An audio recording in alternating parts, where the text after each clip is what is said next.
Rivalry, beef, whatever you want to call it. They exist in every league and in every level of football, whether it's Barcelona and Real Madrid, Messi and Ronaldo, Brazil and Argentina. Rivalries have come to define decades and create moments of pure magic. Even managers get in the mix every now and then and create legendary rivalries of their own. And while people are anticipating Guardiola versus Klopp in the coming years, today we look into the past to examine a rivalry that shaped football in the 2010s, Mourinho versus Guardiola.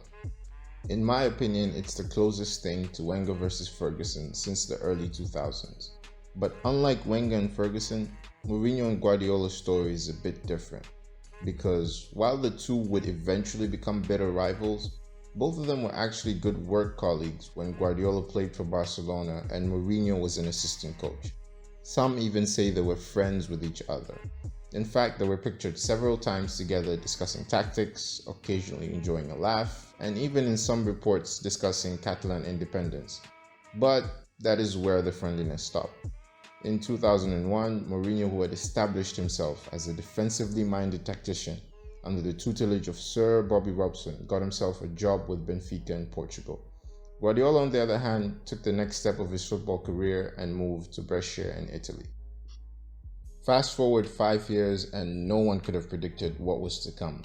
By the time 2006 rolled around, Guardiola was retiring from football playing in Mexico, while Mourinho had become a superstar manager who was the mastermind of an unlikely Champions League win by Porto that included knocking out the great Sir Alex Ferguson and Manchester United in the round of 16. He would go on to manage Chelsea, where he would win 2 Premier League titles in spectacular and often dominant fashion. The self-proclaimed Special One had revolutionized English football with his style and play and was the first legitimate threat to the dominance of Ferguson and Wenger in a decade. But as all of this was happening, Guardiola turned his sights to managing. He first got his feet wet managing Barcelona B before he was given the job of FC Barcelona manager. Part of the first ever Champions League winning side for FC Barcelona, Guardiola was adored by the Catalan media. A Catalan born in Catalonia and part of the first ever Champions League winning team, it was the decision that was seemingly made in heaven. While Guardiola was respected in Barcelona, the football world was not sure about his managerial capabilities. And frankly, everyone outside Spain doubted him. I mean, he was a manager who had not won anything significant. Now he was given the task of rebuilding FC Barcelona, which at the time was in a bit of a crisis and needed new ideas and a fresh start. The appointment of Guardiola as manager is where some say the feud between the two started, but we cannot be certain. What we are certain of is when Rijkaard was fired from Barcelona, there were only two real candidates for the job, Guardiola and the special one himself, Mourinho. Mourinho wanted the job. He not only wanted it though, he thought he deserved it. Mourinho even went to Barcelona and delivered a PowerPoint presentation to show how he was going to make Barcelona a winning team. And who could blame him? He had the CV, the tactical know-how, and was already familiar with the organization. But to put it simply, Mourinho was not Guardiola. Guardiola was Catalan born and bred and had won the Champions League as a player under Johan Cruyff. Mourinho, for all his success, wanted the Barca job, but even with Portuguese available on the market, with more silverware and an understanding of the tactical requirements of the job, FC Barcelona chose Guardiola. This might have left a bitter taste in the manager, who felt he was the better choice. Whether Mourinho or the rest of the world thought that he was the better choice, it didn't really matter. Within the year, Guardiola had transformed FC Barcelona, winning everything. Literally everything. But it wasn't only winning that brought Guardiola attention. It was the style of play, the tiki-taka. It had captured the imagination of the football world and seemed unstoppable. I mean, to put it in context, Guardiola won the league that season, beating Real Madrid 6-2. A season earlier, FC Barcelona were giving Real Madrid the Guard of Honor for winning La Liga. Guardiola's team looked and was unbeatable. We can sit and talk about that Barca team for days, but this is not that video. While Guardiola was busy winning everything and amazing football purists with his simple but effective football, Mourinho, after being rejected for the Barca job, headed out to Italy. Where in Italy? Milan. Mourinho took over Inter Milan as their new manager, replacing Roberto Mancini. Now, unlike Guardiola, who took over a Barcelona team in crisis, Mourinho took over an Inter Milan side that were already Italian champions. Inter Milan didn't just want the league though. Getting Mourinho was a statement of intent. Inter Milan wanted the Champions League, and Mourinho was the man given the task to deliver it. So what happened next? He lost in the round of 16 to none other than Manchester United. He did win the league, but his season was considered a bit of a failure. Not only did Mourinho lose that season, but he watched the man who took over the job he wanted conquer Europe and win the first ever treble in Spanish history. FC Barcelona had made the right choice, all at the expense of Mourinho. Now, it is important to remember that Mourinho and Guardiola had not faced off head to head, but in the 2009-10 season, they would clash for the first time in their careers. And it didn't take that long, as both Inter and Barca were drawn into Group F of the Champions League. The first match of the group finished in a mutual draw, while the second finished in Guardiola winning the match 2-0 and the group.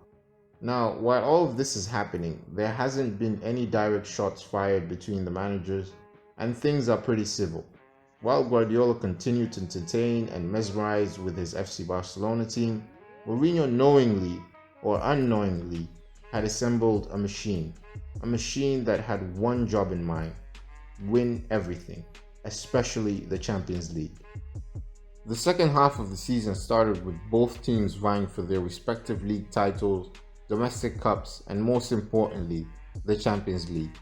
Guardiola and FC Barcelona started the round of 16 facing Stuttgart, which they comfortably disposed of 5-1 on aggregate, before facing Arsenal, who were dismantled at the Camp Nou by none other than Lionel Messi, ending the tie 6-3 on aggregate and booking a place in the Champions League semi-final.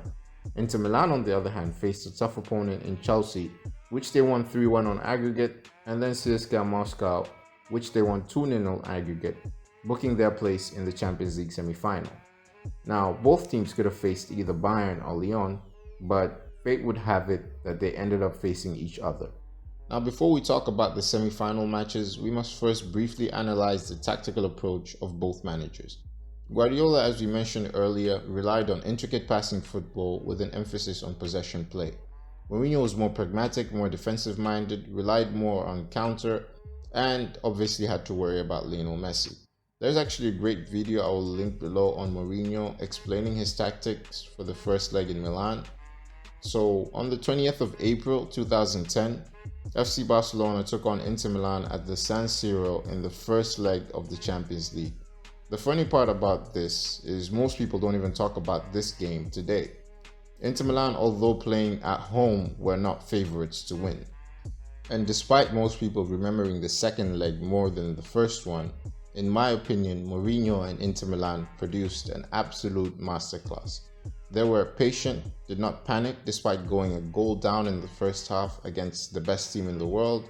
Now, I must mention FC Barcelona were without Iniesta, which does play a huge role considering how incredible Iniesta is, but all the credit to Mourinho and Inter Milan, who waited for their opponents and took them to task. The match ended 3-1 with Mourinho and Inter Milan taking the first leg and a 2-goal advantage to the Camp Nou. Then, little over a week later, FC Barcelona and Inter Milan would face off in the second leg of the Champions League semi-final. This match, in my opinion, was the most important match in the feud, not because the managers said anything to each other off the field, it is what happened on it that changed everything.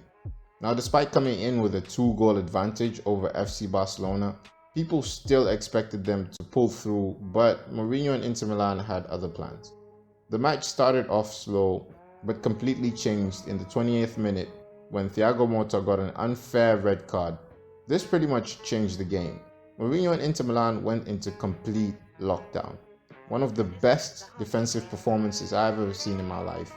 Inter Milan pretty much set up a wall around their goal. Not even Lionel Messi could pass it. While Piqué did end up scoring a goal, it was a bit too late. After the game ended, this is where Mourinho truly ignited the beef between him and FC Barcelona. He ran on the field to celebrate the win, something FC Barcelona players and possibly even Guardiola himself did not appreciate. Mourinho had done the impossible. He had not only stopped FC Barcelona from returning to the Champions League final, now he was celebrating on their field. In the press conference, Mourinho famously stated he would never manage FC Barcelona. Mourinho finally had his vengeance over Barcelona.